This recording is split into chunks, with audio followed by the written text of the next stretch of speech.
Hey everyone, Matt here from BeyondGrappling.com and the University of Judo.com. Welcome to my session on goal setting for on the mat and off the mat. I want to say a big thanks to Nick from BJJ Motivation for inviting me on to do this kind of BJJ online summit, so thank you so much for that. I just thought I'd tell you a little bit about myself. Like I said, my name's Matt. I am a 4th degree black belt in Judo and a BJJ black belt under Felipe Grez. I've been doing Judo for 30 years and Brazilian Jiu-Jitsu for about 15 years. I run a Brazilian Jiu-Jitsu and Judo club called BeyondGrappling Club, and I have an online presence with BeyondGrappling.com where I have a YouTube channel, articles, books, fitness and conditioning books, technical books, got stuff on BJJ and Judo fanatics as well. I'm married for 12 years this year, or 11 years this year, 12 years this year. Got 2 beautiful kids, Rocky, who's 5, and Bonnie, who's 2.5. So that is a little bit about me. I guess I'm best known for being a Judo Olympian and kind of starting Judo at a young age, trying to make the Olympics and making the Beijing Olympic Games, where I lost first round to a guy from Greece. So I was knocked out of the Olympics, no Olympic medal for me. Then I tried again for London in 2012. And missed out. Then I tried for wrestling for 2012, I missed out again, and then I retired from competition judo. Then I started doing a lot more Brazilian Jiu-Jitsu tournaments kind of from 2012 to now, competing and that sort of stuff, just locally and things like that. So today I'm going to be sharing, I guess, my journey of goal setting. Am I a millionaire? No. Did I win the Olympics and World Championships? No. But I'm not a person that has set world records and achieved everything, but what I am is a person who does set goals, focuses on those goals, and try my best to achieve them. Do I achieve them all the time? No, I don't. So today I'm kind of giving you some strategies of, I guess, some strategies on goal setting, how to set goals, how to deal with negative people, how to evaluate your goals, and things like that. So I really hope you enjoy it. If you have any questions at all, please email me at beyondgrapplinghelp@gmail.com. and I'll do my best to get back to you. If you inbox me on Instagram or Facebook, I'll probably forget, but email is the best way for me. So I thought in this I guess, seminar, I'm going to be just sharing a bit of my story of how I started Judo, making the Olympics, and the goals and the challenges that come along the way. These principles can be applied to Judo, Brazilian Jiu-Jitsu, or in your everyday life, in your workplace, in your goals for your family and goals for your workplace and things like that. So let's get started. So I started Judo at 6 years old, and I started because I have an older brother, Malcolm, who beat me up every day, okay? We wrestled before school, after school, we wrestled on weekends, we wrestled all the time. And my mum said, oh my gosh, these guys are driving me up the wall, what can we do? I'm gonna put them into Judo. So she put us into Judo at 6 years old, and my brother and I were pretty good at it. I love that I'm small, I'm a lightweight, I fought at under 66 kilos, now in Brazilian Jiu-Jitsu I fight at 69 or under 67 for no-gi, and we were good at it. But I love that a smaller person could beat a bigger person through leverage and timing and obviously technique, okay? So we really enjoyed that, and we started competing already at 6 years old. And then at about 8 years old, the black belt of that club said to my mum, look, your 2 kids are pretty good at Judo, Matt and Malcolm are pretty good, but to get to the next level of Judo, they're going to have to go to the club up the road where there's high-level Judo players, where they can be pushed to the next level, and they can, if they want to be competitive, they will be competitive at that club. So we moved from one club to another, and at this other club, all the coaches were training for the Atlanta Olympics, so 1996, and then they moved to training for the Sydney Olympics in 2000. So while I was training there and competing, I competed once a month from pretty much 7 years old right the way through. And as I would go to training, my coaches would coach me, and then I'd watch them train, and they would go to Korea or Japan or Europe or America, and they would come back fit, they'd come back strong, they'd come back with, you know, red raw cauliflower ears and black eyes, and they were just battle hardened. Then they'd go to tournaments and they'd win. And at about 11 years old, when I saw my coach Tom especially, he won the US Open, or he came second at the US Open. No, he won US Open, or second, whatever. He did really well at a tournament, and I remember thinking, I want to do that. I want to make the Olympic Games, I want to represent Australia at the Olympic Games, and I want to make the Olympics. Okay, so that's what I wanted to do at about 11, 12 years old. So my first thing for you is you're going to start setting some goals. Okay, so my goal was, so my first point is if I had my good handwriting, I'd write it down. Maybe I'll try. Set goals. Set goals. Okay, start setting some goals. Now, I was a primary school teacher, and when I wrote, kids cried because they couldn't read my handwriting. So I was an elementary school teacher for a little while, and before I started my club. So you're going to start setting some goals. So what do you want to achieve? What do you want to achieve? What's your long-term goal? So it's really important when you set goals that there's a long-term goal, that you have your eyes on the long-term goal, which is great. But then what you need to do is you need to take your eyes off the long-term goal. So there it is, you keep your eye on it all the time, but then you've got to take your eye off the long-term goal and focus on the medium and the short-term goals, okay? What the short-term goal is a stepping stone to medium, which is stepping stone to long. So your long-term goal might be, for me, to make the Olympic Games, okay? And that's my long-term goal, but I didn't know how to do it. So if you don't know how to do your goal, whatever it is, become a BJJ Black Belt, get your purple belt, run a club, run an academy, become a journalist, become a photographer. You ask someone in the know. So I said to my coaches, Tom and Steve, how do I make the Olympic Games? I want to make the Olympics, that's what I want to do. And they said, okay, Matt, that's awesome, you're going to make the Olympic Games. That's your long-term goal, great. But before you do that, let's just focus on making the state team. You've got to make the state team. So I trained really hard, I made the state team. I went to the national championships, I came first in my first nationals. And as I kept doing that, and then I said, cool, now what? They said, well, now you're going to make the junior national team. So I kept training. A few years later, I made the junior national team. And they said, okay, Matt, now what? I said, now what? They said, okay, Matt, now you're going to make the senior men's team. So I trained really hard, I made the senior men's team. And then over time, I kept training really hard. I ended up qualifying through our region and making the Olympic Games in 2008. So I had my long-term goal was that, but you have to take your eye off the long-term goal and focus on the short and medium-term goals as a stepping stone to make it. Okay? Super duper important. Do you want to become a BJJ coach? That's your long-term goal? How are you going to get there? Ask your coaches. Go down to the local swim club. How do you become a swimming coach? How do you become a judo coach? How do you become a jiu-jitsu coach? How do you become this? Ask questions and they will actually dictate your path to your long-term goal. Do you want to win the next tournament? Okay, what do you need to work on? Do you want to become a black belt? Do you want to become a teacher? Do you want to be able to hit a flying armbar? Okay, what do you need to know in order to hit these particular throws or things that you want to do? What are your shorter goals, the stepping stone goals to your long-term goal? Okay, so really important to write your goals down. Okay, so write them down and keep them somewhere so you can see them. Okay, you got to write them write them down and you have to see them regularly. So I'll put a photo up on the screen in a second. This is my vision board. Okay, check it out. It's in my office. And my vision board is broken down into different sections. There's a financial section, there's a health section, there's a judo and a jiu-jitsu section. There is a spiritual section, okay? There is a relationship section. So goals would be, relationship is to call my mum once a week, okay? It's in the front of my mind. It's to touch base with my coaches, okay? At least once a week, I try to, okay? You don't always hit your goals. My financial goal will be saving for a house or paying off your mortgage. Okay, your jiu-jitsu goals. So my jiu-jitsu goals this year is to get good at berimbolo, reverse de la Riva and de la Riva and dabbling in some truck. Okay, so that's my jiu-jitsu goals. And my judo goals will be working on a throw called 𝗦𝗘𝗏𝗦𝗢𝗥. Okay, if your health goals will be to rehab that shoulder that's sore. So you've got all these goals, but it's important to get a vision board, write it down and put it somewhere you can see it. Put it somewhere you can see it because it'll help keep it focused. Jordan Peterson in his book 12 Rules of Life says this: you won't get something you don't aim at. You won't get something you don't aim at. Okay? You've got to aim at something and you've got to look at it and you've got to see it. You won't get something that you don't aim at. So what are you aiming for in all these different areas? And so it's really important not just have jiu-jitsu goals but have health, mentality, spiritual. So your spiritual might be to meditate or read the Bible or whatever it may be. What's your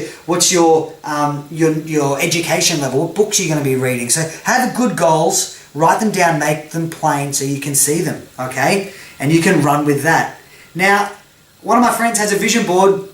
It's his dashboard. He puts his goals on post-it notes and sticks it on the dashboard of his car. Then when he's driving in the car, All he sees is his goals on the dashboard. You can do that if you want. Mine's in my office. You can do that if you want. A friend of mine has his on his fridge. He has, when he used to be chiseled to pieces at 73 kilos, that's on his fridge because that's what he wants to look like. So whenever he goes to the fridge, he's like, oh, maybe not. Okay, so there's whatever it is, but write down your goals and think about them. What are they? What are the goals, your stepping stones? You won't have a good guard unless you aim for having a good guard. You won't have a great culture in your academy unless that's your focus, if you're not aiming for that. You won't have a solid side control escape sequence if you're not focusing on that at training. You won't have a good double leg unless you're focusing on that at training. What is your focus? My leg lock game sucks. I either win matches or I lose my leg locks. Okay, why? I'm actually not focusing on leg locks at the moment. I'm focusing on, like I told you, reverse de la Hiva, and berimbolo at the moment. That's my focus. That's what I really want to get good at. So that's what I've been focusing on. That's what I'm aiming for. And that's why a lot of competition players are really good, okay? Because competition forces you to improve. Losing forces you to improve. What do I need to do to get better? What do I need to do to get better? Okay, so I remember one of my first jiu-jitsu tournaments back, I fought an older guy, a masters guy, and he put me in single leg X. And I was in single leg X, or one-legged X, and I'm like, what the heck is this? All right, I've never had this done on me. The guys I train with at home, he had single leg. I could not figure out a way to pass single leg X. Okay, so what did I do? After the tournament, my coach said, Matt, to pass single leg X, you got to push the leg off the hip. You got to do this. You got to do that. I was like, oh, okay, because in the moment I didn't know. So what did I do? I did a one-on-one with my coach on single leg X. I got him to run a seminar. No, there was a seminar down the road that he ran on single leg X. Then when I went to the training, there was a club up the road. I went to training and I got a guy called Jordan who's really good at single leg X. Jordan, let's start in single leg X. Boom, he sweat me. Boom, he sweat me. Boom, he sweat me. Boom, he sweat me. But I started figuring out and focusing on single leg X. And then the next tournament, fighting this guy, I threw him. He got me in single leg X. Boom, pushed the leg off the hip, passed, got him in side control. He framed, bit of a scramble, got up. And I was like, that's cool. I just passed his single leg X. Like he didn't sweep me, didn't get a good position off it, didn't transition from it. And then we're fighting again. I did another takedown. He got single leg X. Boom, pushed the leg off the hip, passed his single leg X, got him in side control, ended up beating him. But when the second time I pushed the leg off the hip and passed, I remember thinking in the competition, even if I lose this match, I've won. Because in the last tournament, the guy did single leg X, I had no idea what I was doing. Okay, but now this guy's pulled single leg X twice and I've passed twice, I've won. Even if I lose, I've won because I've improved. I've focused on something, I've aimed for it, and I've gotten better. And that was when I was a purple belt. In order to get to brown belt, I needed to start knowing how to pass these open guards, these more advanced guards that I call them, to get to the next level of my jiu-jitsu. And you're always doing that. So with your goals, write them down, make them plain, make them in a place you can see them. But then what you need to do is you need to immerse yourself in that goal, whatever that is. I've got my notes here. That's why I'm looking down sometimes. All right, you need to immerse yourself in those goals. And so for me, I wanted to make the Olympics. That's what I wanted to do. And everything for me from a young age was focused on the Olympics. I know the date of every Olympics in the modern era, where they were and the date of them. I know the crazy sports. When I used to go to the library, I'd go to the Olympic section.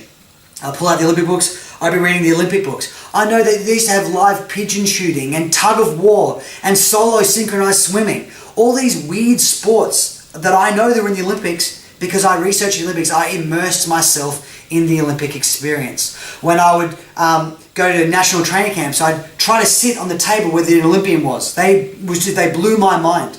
Okay, and so I immersed myself in the Olympics. I immersed myself in how to make the Olympic Games and what I needed to do to get there. And so I focused on tournaments. So I've only won the Senior Australian National Championships twice. And I've only won the Oceania Championships 3 times. Why? The National Championships were never really my focus. My focus was the Olympics. So if I came second, yes, I was upset. Yes, I needed to work on it, but that wasn't my main focus. My main focus was making the Olympics. So I immersed myself in that.